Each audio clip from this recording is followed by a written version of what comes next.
After many a day of reading, today we finished the story of 2920, a historical account written sort of from the perspective of a lot of the characters involved in the story, about the last year of the First Era.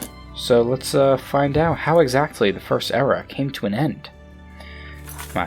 Park my invisible ass down, and we continue with Frostfall. God damn, a lot of stuff went down in Frostfall, apparently. A lot of stuff went down at the end of the year, in general. Because, holy smokes, these are some decently long books. Especially this first one, holy shit. Alright. Frostfall, Book 10 of 2920. The last year of the First Era. 10 Frostfall 2920. Vergus Hierarch.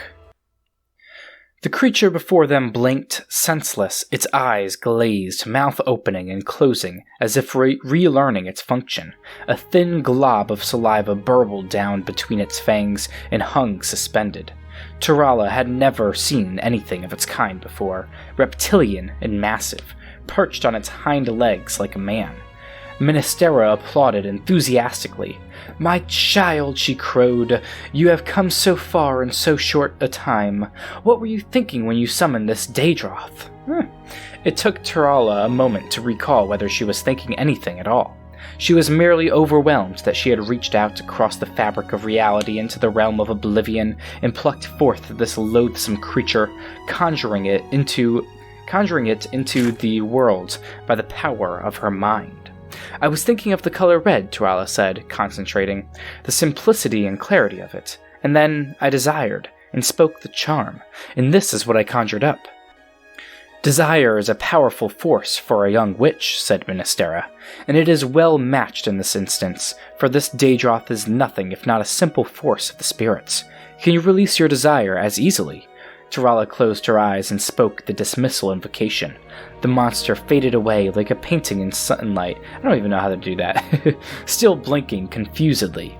Ministera embraced her dark elf pupil, laughing with delight. "I never would have believed it. A month and a day you've been with the Coven, and you're already far more advanced than most of the women here. There is powerful blood in you, Tarala. You touch spirits like you were touching a lover. You'll be leading this Coven one day. I have seen it." Tarala smiled. It was good to be complimented. The Duke of Mournhold had praised her pretty face and her family before she had dishonored them, praised her manners. Cassier had been nothing more than a companion. His compliments meant nothing. God, what a dick. Didn't Cassier, love this woman or whatever? Damn, that's tough. But with Ministera, she felt she was at home. "You'll be leading the Coven for many years yet, great sister," said Tarala. "I certainly intend to. But the spirits, while marvelous companions and faultless tellers of truth, are often hazy about the when and hows. You can't blame them, really. When and how mean so little to them." Ministera opened the door to the shed, allowing the brisk autumn breeze in to dispel the bitter and fetid smells of the Daedroth.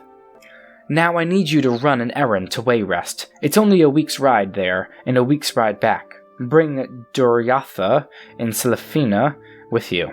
As much as we try to be self-sufficient, there are herbs we can't grow here, and we seem to run through an enormous quantity of gems in no time at all.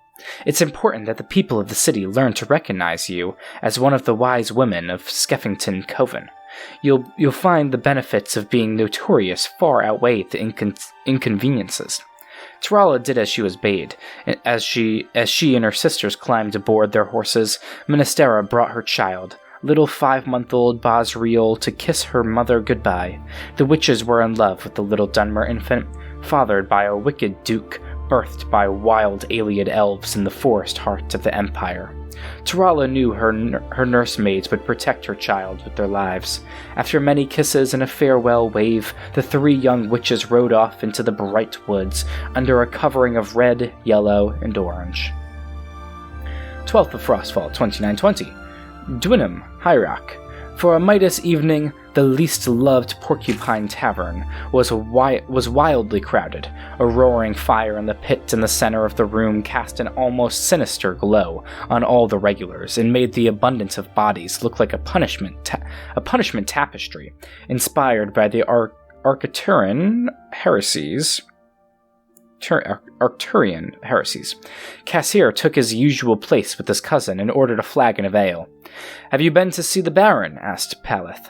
"Yes, he may have worked for me in the palace of Urveus," said Cassier proudly. "But more than that I can't say. You understand, secrets of state and all that. Why are there so many damned people here tonight? A shipload of dark elves just came into Arbor. They've come from the war. I was just waiting until you got here to introduce you as another veteran." Cassier blushed, but regained his composure enough to ask, "What are they doing here? Has there been a truce?" "I don't know the full story," said Paleth, "but apparently the Emperor and Vivek are in negotiations again. These fellas have investments they were keen to check on, and they figured things on the bay were quiet enough. But the only way we can get the full story is to talk to the chaps." The chaps. With that, Paleth gripped his cousin's arm and pulled him to the other side of the bar so suddenly, Cassier would have had to struggle violently to resist. The Dunmer travelers were spread out across 4 of the tables, laughing with the locals. They were largely amiable young men, well-dressed, befitting merchants, animated in gesture, made more extravagant by liquor. "Excuse me," said Paleth, intruding on the conversation. "My shy cousin Cassier was in the war as well, fighting for the living god Vivek." "The only Cassier I ever heard of," said one of the Dunmer drunkenly with a wide, friendly smile, shaking Cassier's free hand, "was a Cassier Whitley, who Vivek said was the worst spy in history. We lost Aldmarak due to his bungling intelligence work. For your sake, friend, I hope the two of you were never confused." Cassier smiled and listened as Laut told the story of his failure with bountiful exaggerations, which caused the table to roar with laughter. Several eyes looked his way, but none of the locals sought to explain that the fool of the table was standing at attention. The eyes that stung the most were his cousin's, the young man who had believed that he had returned to Dwinham a great hero. At some point, certainly, the Baron would hear about it, his idiocy increasing manifold with each retelling. With every fiber in his soul, Cassier cursed the living god Vivek. 21st of Frostfall, 2920, the Imperial City, Cyrodiil. Corda, in a robe of blinding whiteness, a uniform of the priestesses of the Hegath Morwa Conservatorium, arrived in the city just as the first winter storm was passing. The clouds broke with sunlight, and the beauteous teenaged Red Guard girl appeared in the wide avenue with escorts, riding toward the palace. While her sister was tall, thin, angular, and haughty, Corda was a small, round-faced lass with wide brown eyes. The locals were quick to draw comparisons. "Not a month after Lady Regia's execution," muttered a housemaid, peering out the window and winking to her neighbor. "And not a month out of the nunnery, neither," the other woman agreed, reveling in the scandal. "This one's in for a ride. Her sister weren't no innocent, and look where she ended up." 24th of Frostfall, 2920. Dwinham, High Rock. Cassier stood in the harbor and watched the early sleet fall on the water. It was a pity, he thought, that he was prone to seasickness. There was nothing for him now in Tamriel, to the east or to the west. Vivek's tale of his poor spycraft had spread to taverns everywhere. The Baron of Dwinham had released him from his contract. No doubt they were laughing about him in Daggerfall, too. And Dawnstar, Lilmoth, Rimmon, Greenheart, probably in Akavir and Yokunda, for that matter. Perhaps it would be best to drop into the waves and sink. The thought, however, did not stay long in his mind. It was not despair that haunted him, but rage. Impotent fury that he could not assuage. Sure. "Excuse me, sir," said a voice behind him, making him jump. "I'm sorry to disturb you, but I was wondering whether you could recommend an inexpensive tavern for me to spend the night." It was a young man, a Nord, with a sack over his shoulder. Obviously, he had just disembarked from one of the boats. For the first time in weeks, someone was looking at Cassier as something other than a colossal, famous idiot. He could not help, black as his mood was, but be friendly. "You've just arrived from Skyrim?" asked Cassier. "No, sir. That's where I'm going," said the fellow. "I'm working my way home. I've come up from Sentinel, and before that Stros Mackay, and before that Woodhearth and Valenwood, and before that Artaeum and Somerset. Wellig's my name." Man, this guy's been all over the damn place. Cassier introduced himself and shook Wellig's hand. "Did you say you came from Artaeum? Are you a Psijic?" "No, sir, not anymore," the fellow shrugged. "I was expelled. Do you know anything about summoning Daedra? You see, I want to cast a curse against a particularly powerful person. Oh god, you're gonna curse. You're gonna curse for Vec, my dude, really? That's... okay, yeah, sure. One might say a living god, and I haven't had any luck. The Baron won't allow me in his sight, but the Baroness has sympathy for me and allowed me to use their summoning chambers, Cassier spat. I did all the rituals, made sacrifices, but nothing came of it. That'd be because of Satha Sil, my old master, replied Wellig with some bitterness. Oh, this fucker. I just realizing that's that guy.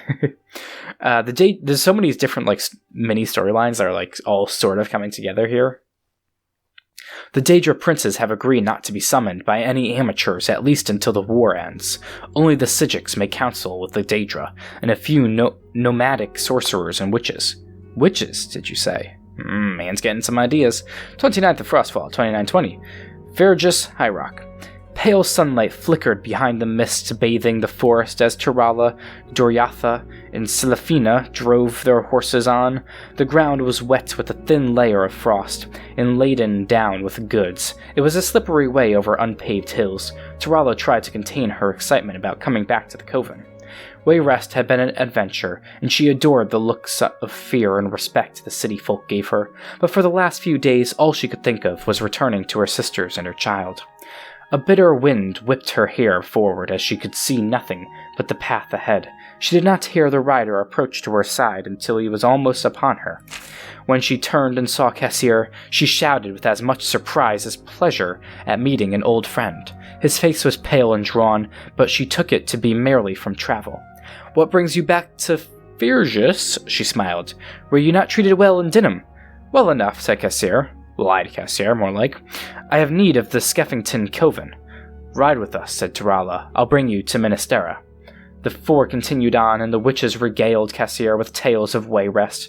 It was evident that it was also a rare treat for Doriatha and Celafina to leave old Barbin's farm. They had been born there, as daughters and granddaughters of Skeffington witches. Originally, High Rock life was exotic to them, as it was to Tirala. Cassier said little, but smiled and nodded his head, which was encouragement enough.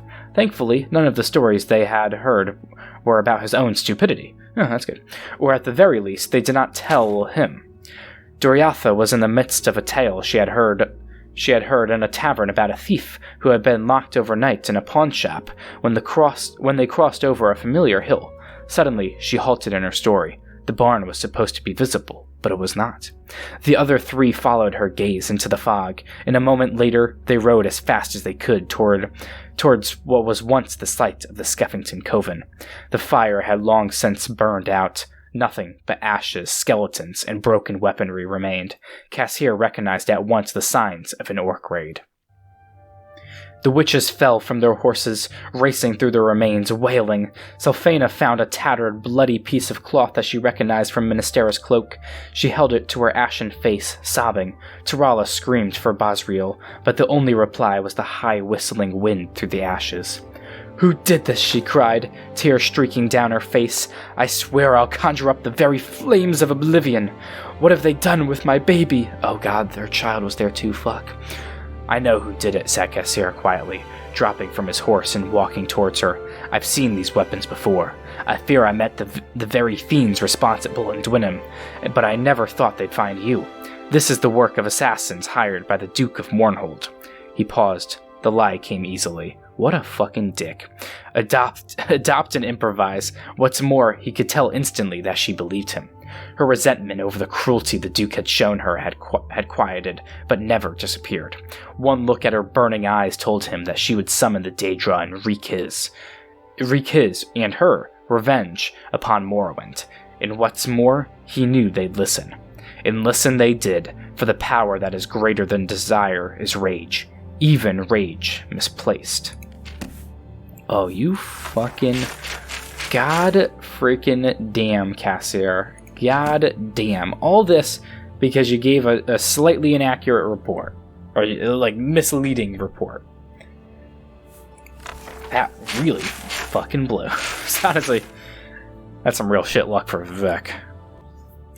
Sun's dusk, Book 11 of 2920, the last year of the First Era. The second of Sun's Dusk, 2920.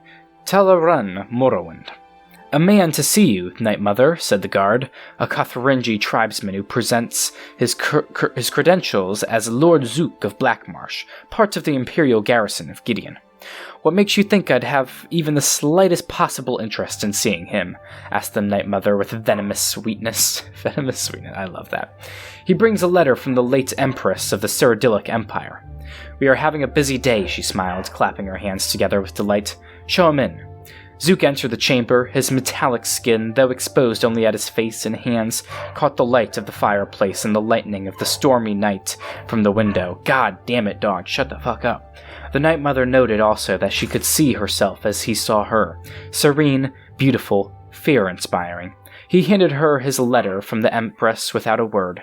Sipping her wine, she read it. The Duke of Morrowind also offered me an appreciable sum to have the Emperor murdered earlier this year, she said, folding the letter. His payment sunk, and never was delivered. It was a considerable annoyance, particularly as I had already gone to the trouble of putting one of my agents in the palace. Why should I assume that your more than generous payment from a dead woman will arrive? I brought it with me, said Zook simply. It is in the carriage outside. Then bring it in and our business is complete, smiled the Night Mother. The Emperor will be dead by year's end. Oh shit. You may leave the gold with Pelidith, unless you'd care for some wine. Zook declined the offer and withdrew. The moment he left the room, Miramore slipped noisily back from behind the dark tapestry. The Night Mother offered him a glass of wine, and he accepted it. I know that fellow, Zook, said Miramore carefully. I didn't know he worked for the old Empress, though. Let's talk about you some more, if you don't mind, she said, knowing he would, in fact, not mind. Let me show you my worth, said Miramore. Let me be the one to do the Emperor in. I've already killed his son, and you saw there how well I can hide myself away. Tell me you saw one ripple in the tapestry. The Night Mother smiled. Things were falling into place rather nicely. If you know how to use a dagger, you will find him at Bodrum, she said, and described to him what he must do. The third of Sun's Dusk, 2920, Mournhold, Morrowind. The Duke stared out the window. It was early morning, and for the fourth straight day a red mist hung over the city, flashing lightning. A freakish wind blew through the streets, ripping his flags from the castle battlements, forcing all his people to close their shutters tightly. Something terrible was coming to his land. He was not a greatly learned man, but he knew the signs. So too did his subjects. When will my messengers reach the three? He growled, turning to his castellan. Vivek is far to the north, negotiating the treaty with the Emperor, the man said, his face and voice trembling with fear. Almalexia and Sathasil are in Necrom. Perhaps they can be reached in a few days' time. The Duke nodded. He knew his messengers were fast, but so too was the hands of Oblivion. The sixth of Sun's Dusk, 2920. Bodrum, Morrowind. Torchlight caught in the misting snow gave the place an otherworldly quality. The soldiers from both camps found themselves huddled together around the largest of the bonfires, winter bringing enemies of 80 of warring close together. While only a few of the Dunmer Guard could speak Cyrodiilic, they found common ground battling for warmth. When a pretty Redguard maiden passed into their midst to warm herself before moving back to the treaty tent, many a man from both armies raised their eyes in approval. The Emperor Riemann III was eager to leave negotiations before they had ever begun. A month earlier, he thought it would be a sign of goodwill to meet at the site of his defeat to Vivek's army, but the place brought back more bad memories than he thought it would. Despite the protestations of Potentate Versailles that the rocks of the river were naturally red, he could swear he saw splatters of his soldiers' blood. We have all the particulars of the treaty, he said, taking a glass of hot Yuli from his mistress Corda, but here and now is not the place for signing. We should do it at the Imperial Palace, with all the pomp and splendor this historic occasion demands. You must bring Almalexia with you too, and that wizard fellow, Sathasil, whispered the potentate. When? Asked Vivek, with infinite patience. In exactly a month's time, said the Emperor, smiling munificently, something like that, and clambering awkwardly to his feet. We will hold a grand ball to commemorate.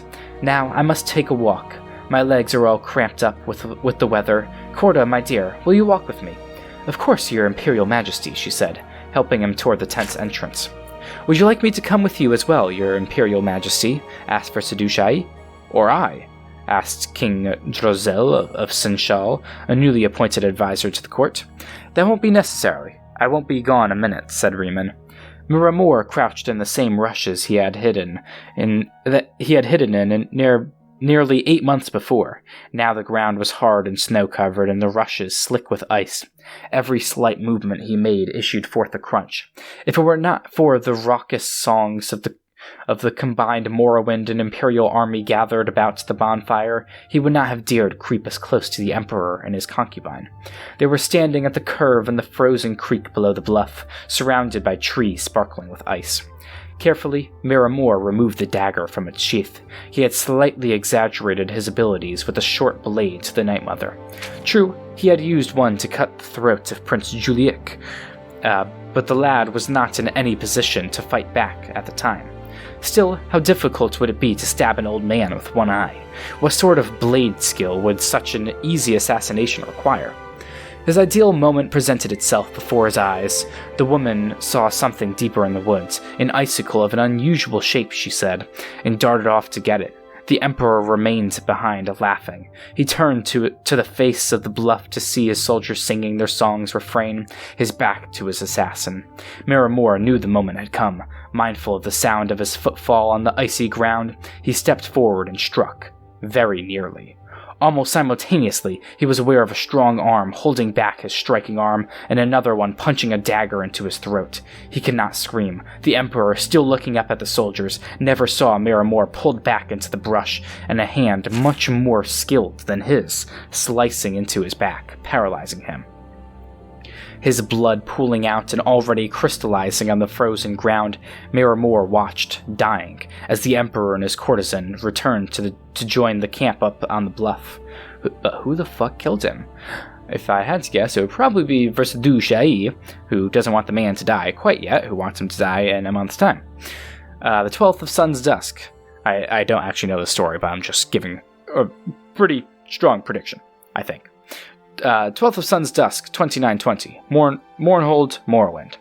A gout of ever-erupting flame was all that remained of the central courtyard of Castle Mournhold, blasting skyward into the boiling clouds.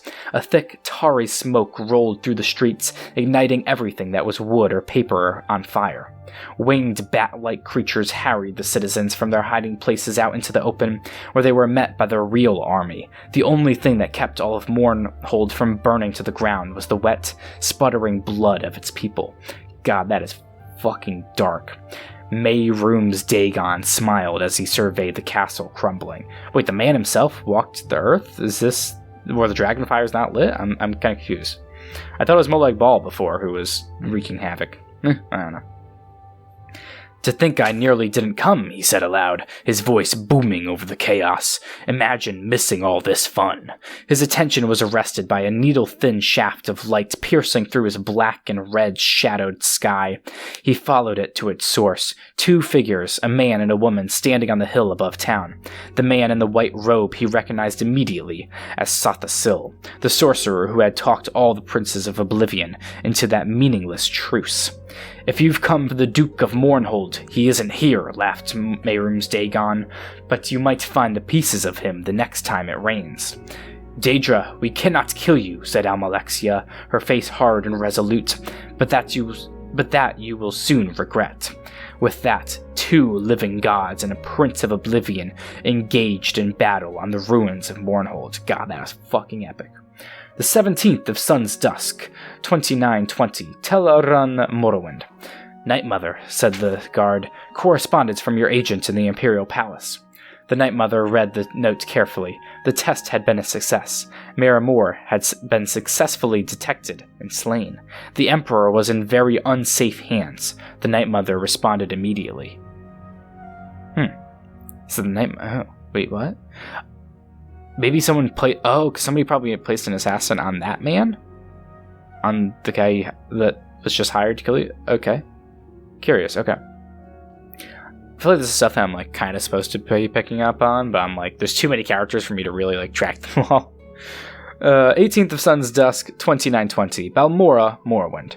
Thothasil, face solemn and unreadable, greeted Vivek at the Grand Plaza in front of his palace. Vivek had ridden day and night after hearing about the battle in his tent in Bodrum, crossing mile after mile, cutting through the dangerous ground at Dagathur at blinding speed. To the south, during all the course of the voyage, he could see the whirling red clouds and knew that the battle was continuing, day after day. In Guinness, he met a messenger from Thothasil, asking him to meet at Balmora. "Where's Almalexia?" "Inside," said Thothasil, wearily. There was a long, ugly gash running across his jaw. "She's gravely injured, but Mayroom's Dagon will not return from oblivion for many a moon." Almalexia lay on a bed of silk, tended to by Vivek's own healers. Her face, even her lips, was grey as stone, and blood stains through the gauze of her bandages. Vivek took her cold hand. Almalexia's mouth moved wordlessly. She was dreaming. She was battling Mayroom's Dagon again amid a firestorm. All around her, the blackened husk of a castle crumbled, splashing sparks into the night sky. The Daedra's claws dug into her belly, spreading poison through her veins, while Almalexia throttled him. As she sank to the ground beside her defeated foe, she saw that the castle consumed by fire was not Castle Mournhold. It was the Imperial Palace. Motherfucker, what? I'm a little confused now. Maybe, she was probably just having a vision of that happening in the Imperial City. Is that going to happen in this book, or is that like a foreshadow to the main storyline in this game? I wonder. Probably going to happen in the next book, I would imagine. 24th of Sun's Dusk, 2920, the Imperial City, Cyrodiil. A winter gale blew over the city, splashing the windows and glass domes of the Imperial Palace. Excuse me. Quivering light rays illuminated the figures within its surreal patterns. The Emperor barked orders to his staff in preparation for the banquet and ball. This was what he enjoyed best, more than battle. King Drazel was supervising the entertainment, having strong opinions on the matter. The Emperor himself was arranging the details of the dinner.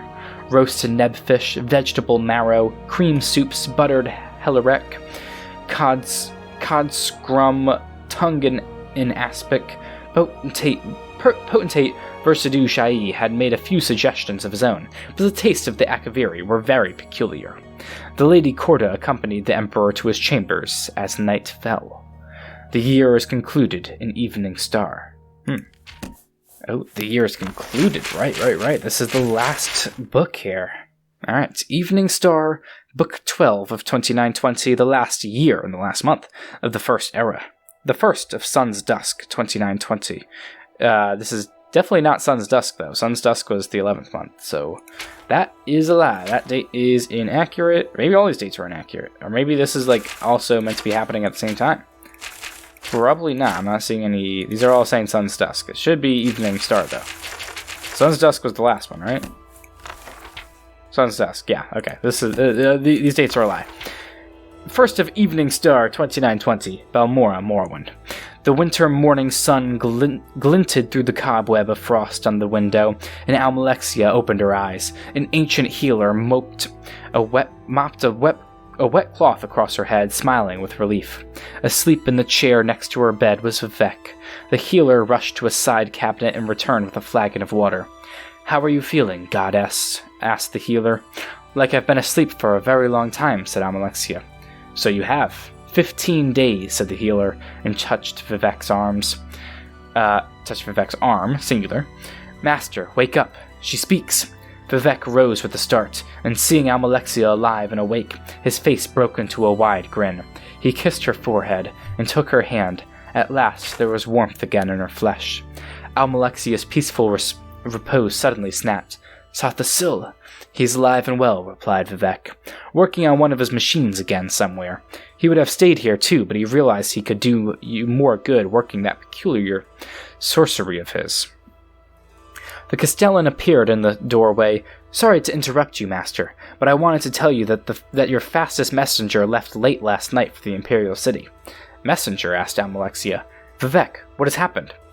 "I was to go and sign a truce with the Emperor on the 6th, so I sent him word that it had to be postponed." You can't do me any good here, said Almalexia, pulling herself up with effort. But if you don't sign that truce, you'll put Morrowind back to war. Maybe for another 80 years.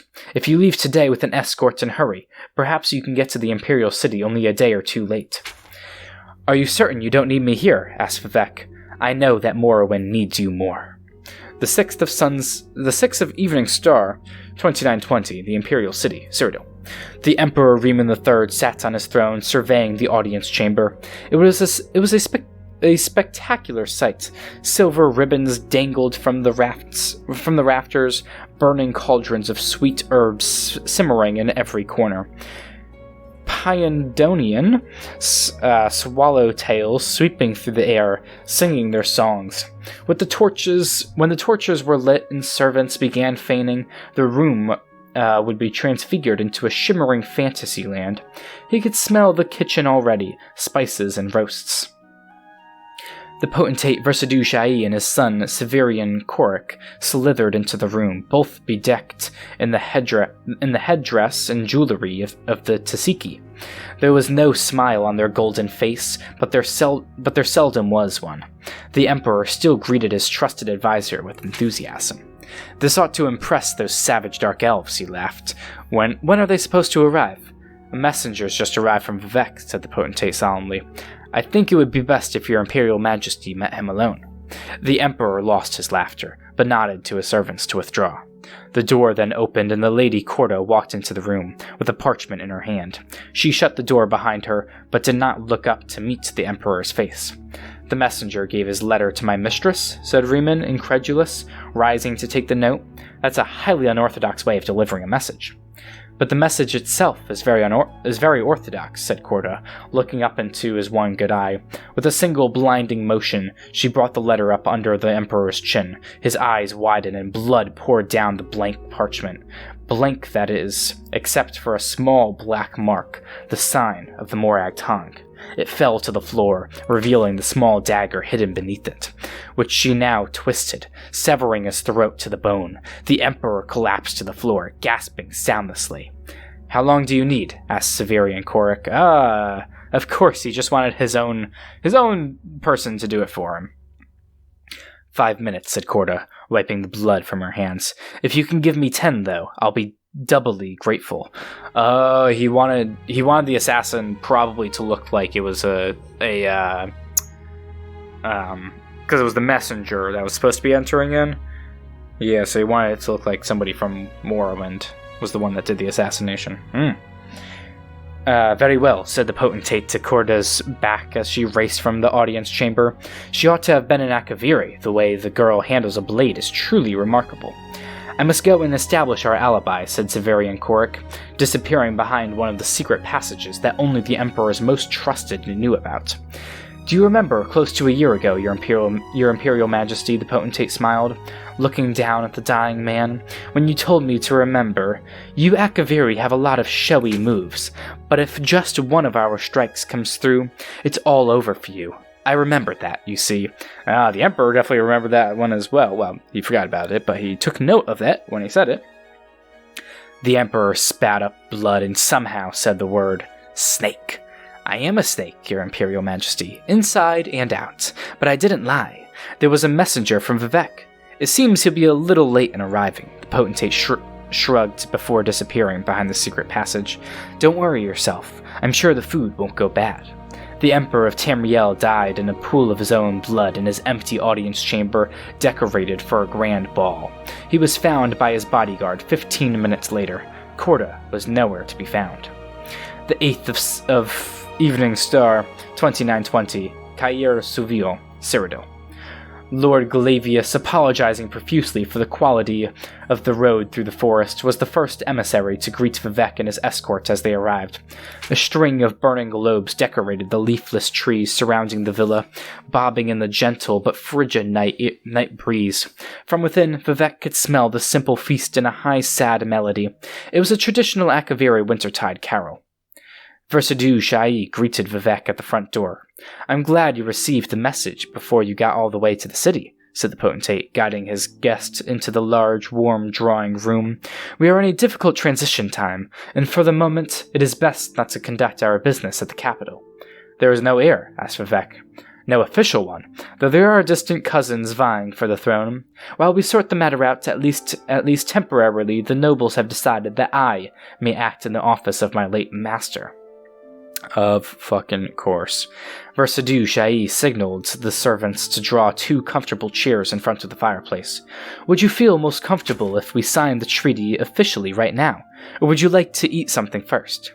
You intend to honor the Emperor's treaty. I intend to do everything as the Emperor, said the potentate. Oh, okay, a little power hungry. Well, I mean, unsurprisingly, but yeah. The 14th of Sun's Dusk, 2920. Tel Aran Morrowind. Corda, dusty from the road, flew into the Night Mother's arms. For a moment, they stayed locked together, the Night Mother stroking her daughter's hair, kissing her forehead.